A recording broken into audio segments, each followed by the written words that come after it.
Bismillahirrahmanirrahim. Inna Allah wa malaikatahu yusalluna 'alan nabi ya ayyuhalladzina amanu sallu 'alaihi wa sallimu taslima.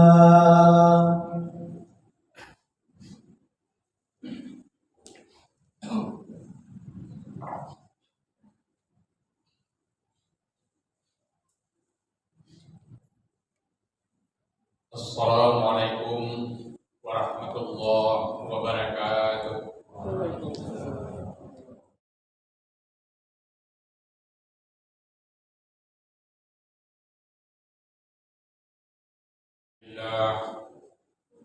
Alhamdulillahilladzi anzala 'alaina al-Qur'an hudan lin-nasi basyiran wa nadhira. Asyhadu an la ilaha illallah wahdahu la syarika lah wa asyhadu anna Muhammadan abduhu wa rasuluhu la nabiyya ba'dah. Inna Allaha wa malaikatahu yusalluna 'alan nabi ya ayyuhalladzina amanu sallu 'alaihi wa sallimu taslima. Amma ba'd. Wa ya ayyuhal muslimun rahimakumullah. Usikum wa iyaya bi taqwallah wa ta'atihi la'allakum turhamun. Qala Allah ta'ala fil Qur'anil Karim. A'udzu billahi minasy syaithanir rajim. Bismillahirrahmanirrahim. Laqad kana lakum fi rasulillahi uswatun hasanah liman kana yarjullaha wal yawmil akhir wa dzakarallaha katsiran. Shadaqallahul azim. Kaum muslimin jamaah Jumat rahimakumullah, setelah bentuk puji syukur selalu kita hadapkan kepada Allah Subhanahu wa taala. Sebagai seorang muslim yang berakidah dan tauhid, kita wajib konsisten bahwa yang berhak menerima puji syukur itu hanya Allah. Tidak boleh kita selewengkan kepada selain Allah, walaupun kadarnya menurut pendapat dan hemat kita sedikit. Kenapa demikian? Karena hakikatnya seluruh nikmat, seluruh bencana datang dari satu sumber, yaitu dari Allah Subhanahu wa taala. Dan jika kita merasakan nikmat itu, nikmat sehat, nikmat rezeki, nikmat kehidupan, itu sebenarnya adalah pemberian dari Allah Subhanahu wa taala. Dan kalau toh kita menyampaikan terima kasih dan syukur hanya milik Allah Subhanahu wa taala, maka masuklah kita kelompok orang syakirin. Mudah-mudahan kita termasuk orang yang selamat dunia dan akhirat. Amin ya rabbal alamin. Selawat dan salam mari sama-sama disampaikan kepada arwah junjungan Nabi besar Muhammad Rasulullah sallallahu alaihi wasallam. Allahumma shalli ala Muhammad wa ala ali Muhammad.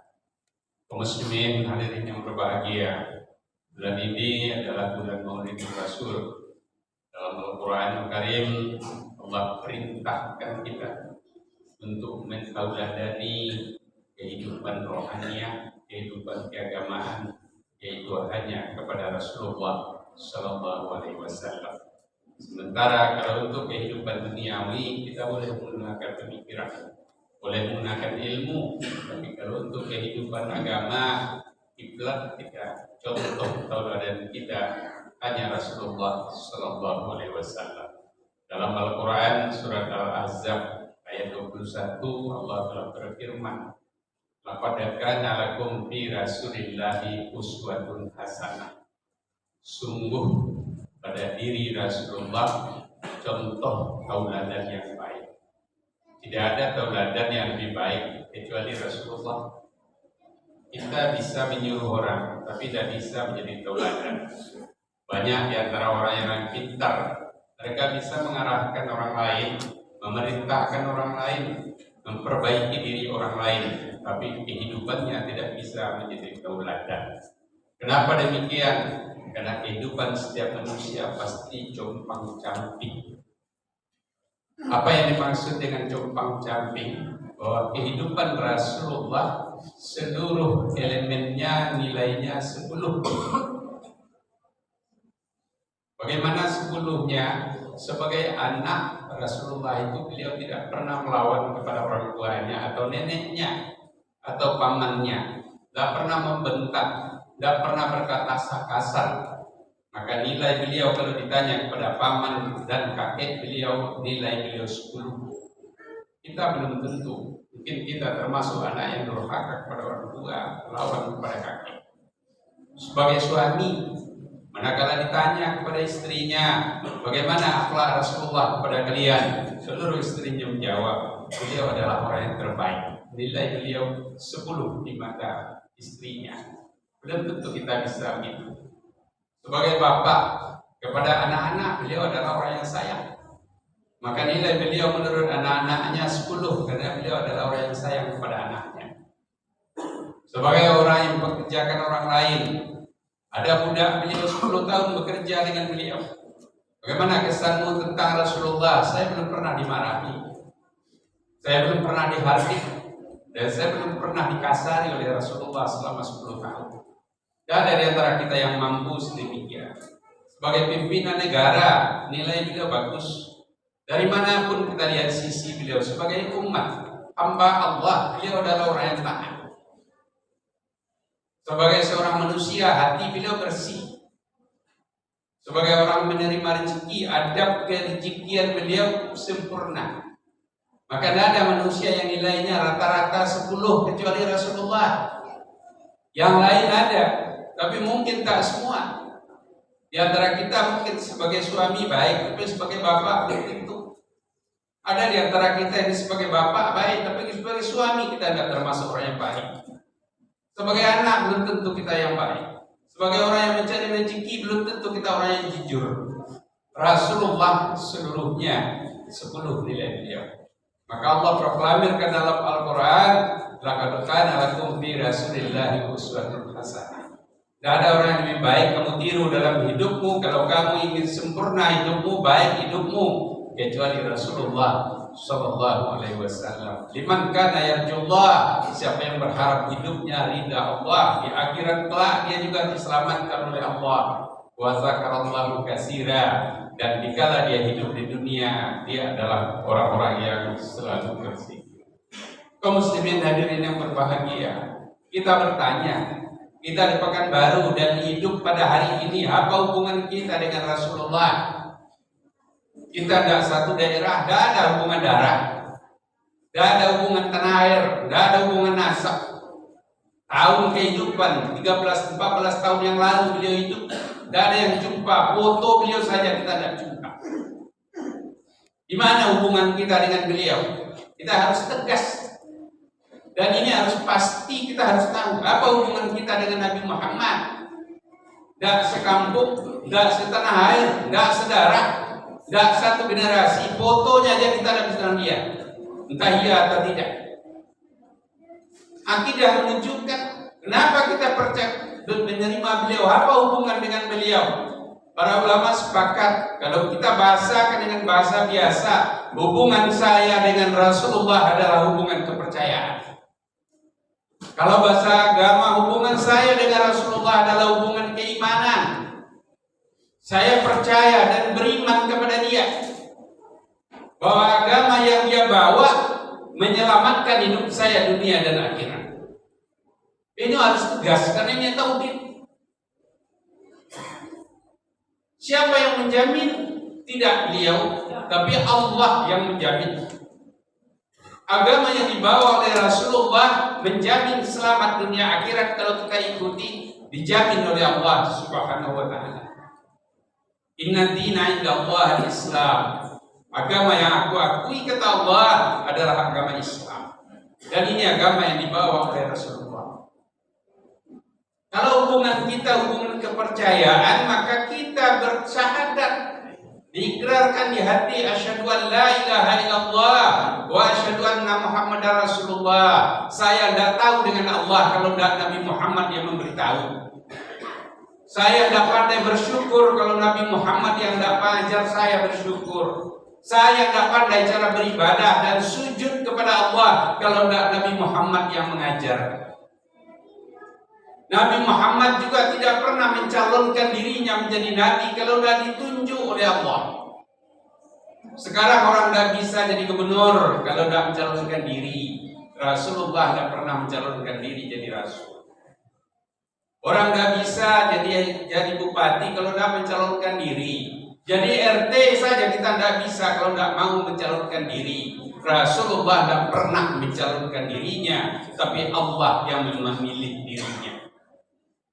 Maka syahadat kita asyhadu an la ilaha illallah wa asyhadu anna Muhammadar Rasulullah. Pengakuan kita kepada Allah sebegitu besar juga pengakuan kita kepada Allah, kepada Rasulullah.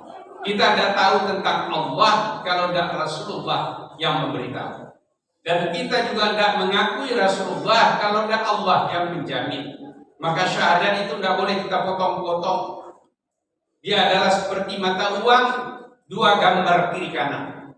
Kalau kita hapus sebelah, maka rusak, tidak laku dia.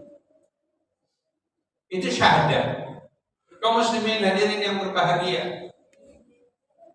Kenapa kita akui sedemikian dalam? Karena kita mengaku bahwa Nabi itu menjadi Rasul yang ditunjuk oleh Allah. Buktinya apa? Pertama, Rasulullah dalam sejarah beliau tidak punya guru. Tidak ada tercatat. Siapa guru ngaji Rasulullah? Tidak ada. Siapa ngajar dia membaca? Tidak ada. Satu orang pun tidak ada tercatat dalam sejarah ada yang mengajar Nabi. Kenapa? Karena masa kecilnya dia adalah gembala kambing. Begitu dia udah besar, dia ikut berdagang. Dia nggak pernah belajar dan tidak ada orang yang mengajar. Kalau ada manusia, ada anak-anak nggak pernah belajar, nggak pernah mengajar, pasti dia jauh lebih bodoh dengan saudara sekandungnya atau generasi sama besarnya. Berbeda dengan Nabi Muhammad.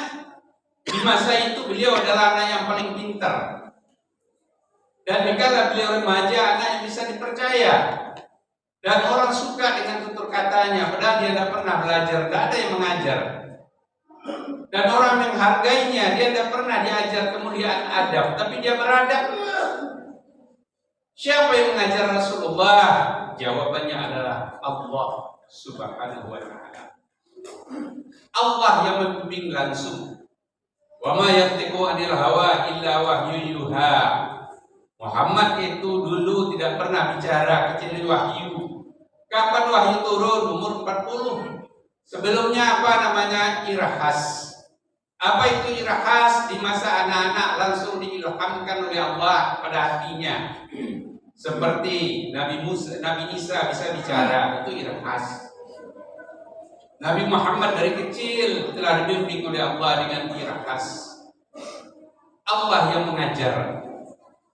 Kalau kita mau juga hidup sedemikian, bagaimana? Al-Quran diturunkan sebagai mukjizat Rasulullah. Dan siapa yang mempelajari Al-Quran, mendalami Al-Quran, meyakininya, lalu dia berikrar untuk mengamalkannya, Allah menjamin.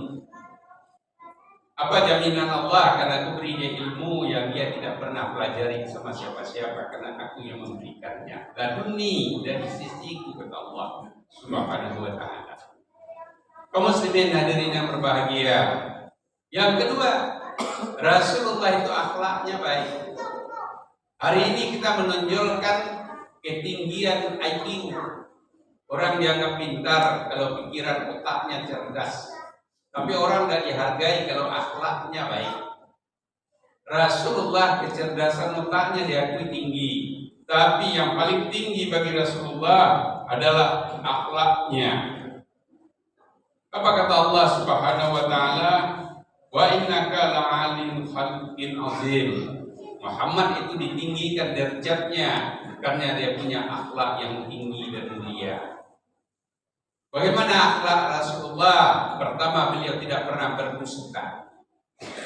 Orang kalau ingin memperbaiki kehidupan dan hidupnya, jauhi dusta. Kalau dihitung di antara kita ini ada yang dusta 60%. 70%, 80%. Karena dalam hidup kita ini rata-rata untuk mendapatkan suatu berdusta. Ingin mengelak dari suatu berdusta. Rasulullah tidak pernah berdusta. Kalau kita ingin mengikuti jejak Nabi sebagai umatnya, jauhi dusta. Dalam Al-Quran dikatakan laknatullah walal kadzibin. Allah akan kutuk orang-orang yang berdusta. Kaum muslimin hadirin yang berbahagia. Yang kedua, bagaimana akhlak Rasulullah? Rasulullah dalam hidup beliau tidak pernah mencela makanan. Makanan itu adalah rezeki dari Allah. Begitu Nabi melihat makanan, pertama ucapan Nabi adalah alhamdulillahirabbil alamin. Ini adalah rezeki dari Allah untuk saya hari ini. Dikala beliau memakan, ya Allah, jadikanlah rezeki ini mengenyangkan perut saya dan menguatkan tubuh saya dan menguatkan saya untuk beribadah kepada-Mu. Sekarang apa yang terjadi? Orang tidak dapat berkah dari makanan. Kenapa demikian? Melihat makanan ada caci maki. Rasulullah kalau tidak suka melihat makanan, beliau tidak mengeluarkan suara, tapi hanya memindahkan atau menjauhkan dari beliau dan beliau ambil yang beliau suka. Maka siapa yang ada rezekinya tidak ada, rezeki itu tidak beribadah, tidak berkah bagi dia. Dia akan menjadi racun bagi tubuhnya. Para ahli mengatakan orang yang bersyukur mendapatkan rezeki lalu dia makan rezeki itu dengan bismillah, maka bagi dia rezeki itu adalah penguat tenaga, pencerdas badan, dan itu memberikan berkah dan kesehatan. Rasulullah dalam hidup beliau tidak pernah mencela dan beliau berhenti sebelum kenyang. Yang selanjutnya apalagi adab Rasulullah, beliau cepat tidur. Seberapa cepat kala Rasulullah itu tidur? Setelah salat Isya beliau membaca satu surat dari Al-Quran, setelah itu tidur. Setiap kita diberikan oleh Allah waktu malam 12 jam. Ada yang menghabiskan dengan cara main domino sampai jam 1, jam 2. Ada yang menghabiskan dengan macam-macam duduk-duduk dan tentu arah. Ada yang menghabiskan dengan cara bekerja. Ada yang menghabiskan dengan cara menonton, cara melihat YouTube, dan macam-macam cara kita. Tapi yang paling baik bagaimana tiru Rasulullah.